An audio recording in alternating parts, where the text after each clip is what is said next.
Hi there, hello, my name is Noah Hitchcock, aka Captain Bravo, to those who know me on Buddy Fight area. And at the request of someone today on Facebook, I'm going to talk to you about the ever-cool Danger World. You see, a guy asked me he needs some help with particularly a Demon Slay build for Armorknights, so just going to give you a little background on Danger World, and then move into the Demon Slay build. Okay, so Danger World, it's filled with Armorknights and Dual Dragons, which have many same qualities, strong weapons, strong attacks, a lot of soul guard abilities, but there is still the difference between them, particularly for the Armorknights. They have the Ace cards, which can be put in the soul of your weapon to give it different powers when you have 5 life or less, or if you use a skill like Little Drake to put it in the soul early. Okay, so, start out, the main cards of the Armorknights are, of course, Armorknight Cerberus and Armorknight Cerberus Ace.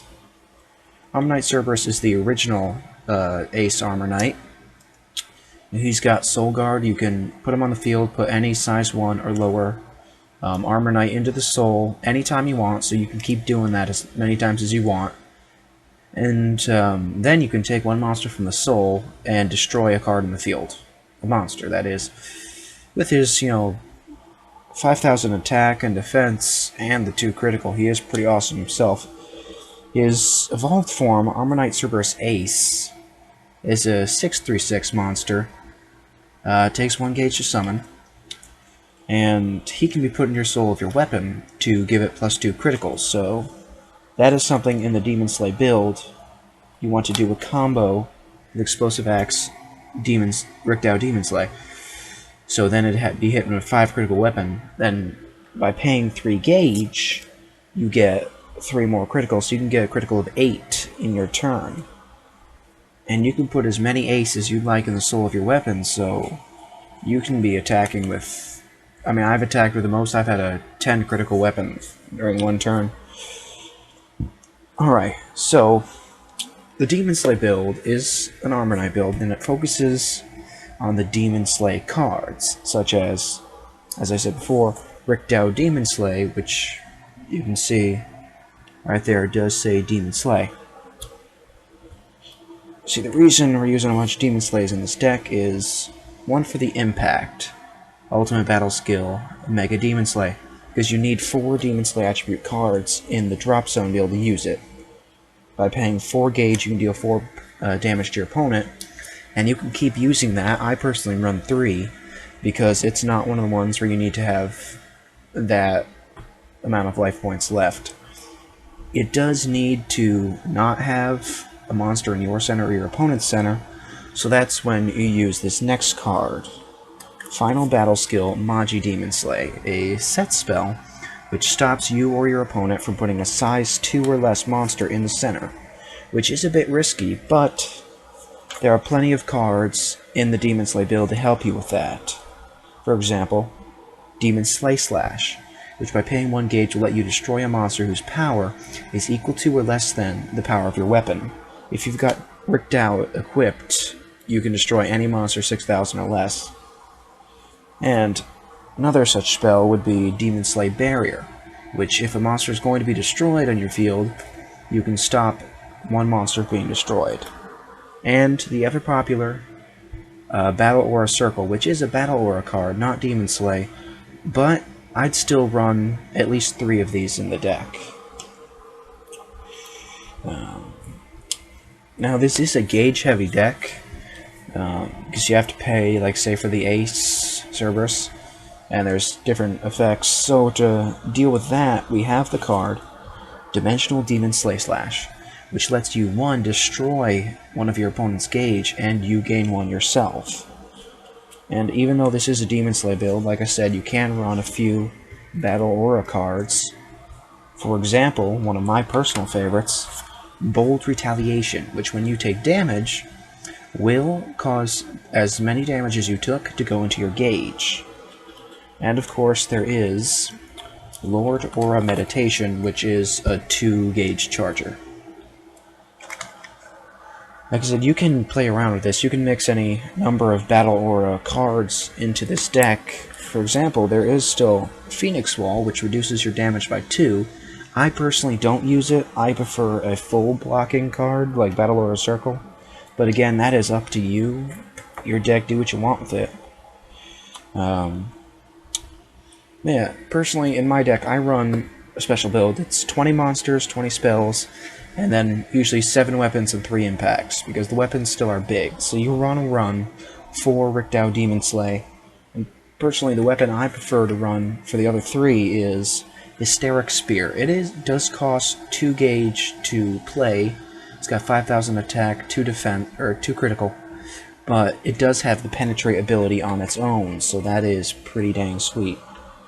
Now the last support card I'm going to tell you about is Armorknight Formation. It is another set spell.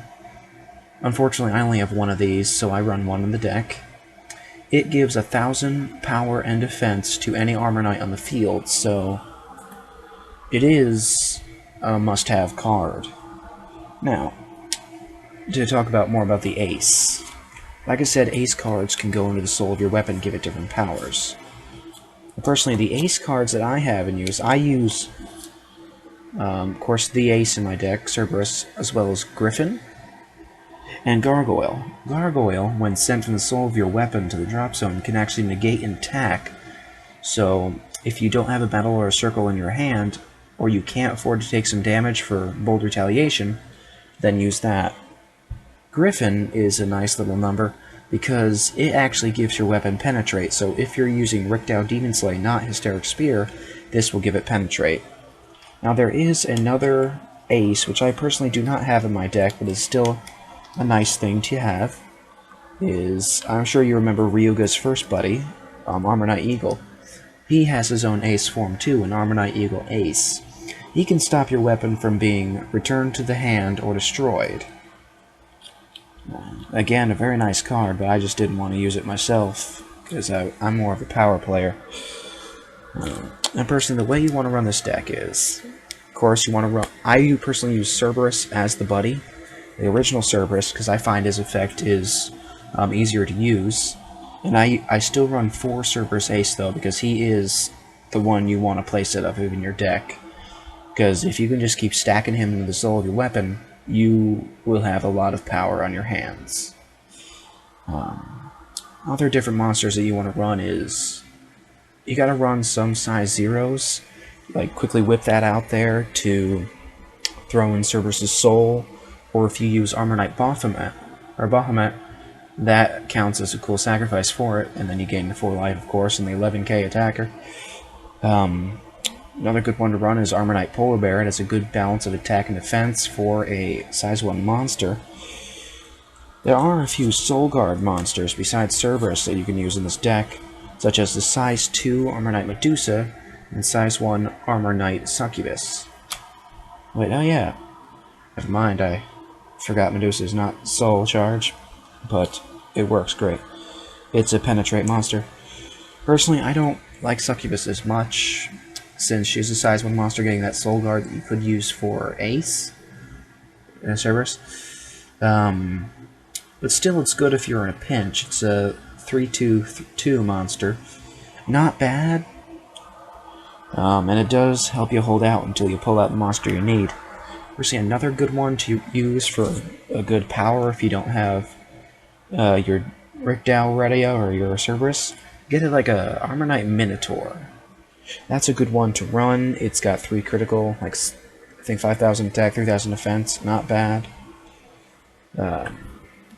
Again, for those of you who like good nostalgia cards, Armorknight Ogre is still an excellent card to run in this deck. That's 5,000 attack. It's got 2 critical, 3,000 defense.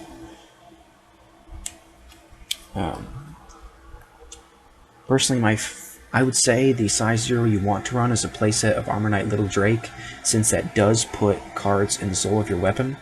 But if you don't have Little Drake, I actually run Armorknight Tiger. Yeah, it's a 1/2/1 monster, but it works if you need that extra little boost, and if you need to whip it into Cerberus' soul. Now, lastly on monsters, There is one more that you must have. Seriously, run at least 3 of these in the deck. Armorknight Kari. This is an integral card for the ace, because it lets you, no matter what your life points are, take an ace from your hand and put it in the soul of your weapon. This actually is excellent. What you can do first turn, even though, of course, you can only attack with 1 monster, you gotta make that count.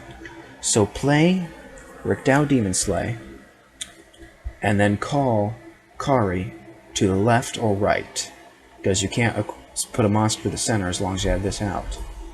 Then put the ace Cerberus in the soul, and then you're good. You have a 5 critical weapon to start with. Okay, that's about what I have for you today. I hope you enjoyed this. Please rate and subscribe in the comments below, and I hope to have more videos out for you soon. Alright, thank you, and have a wonderful day.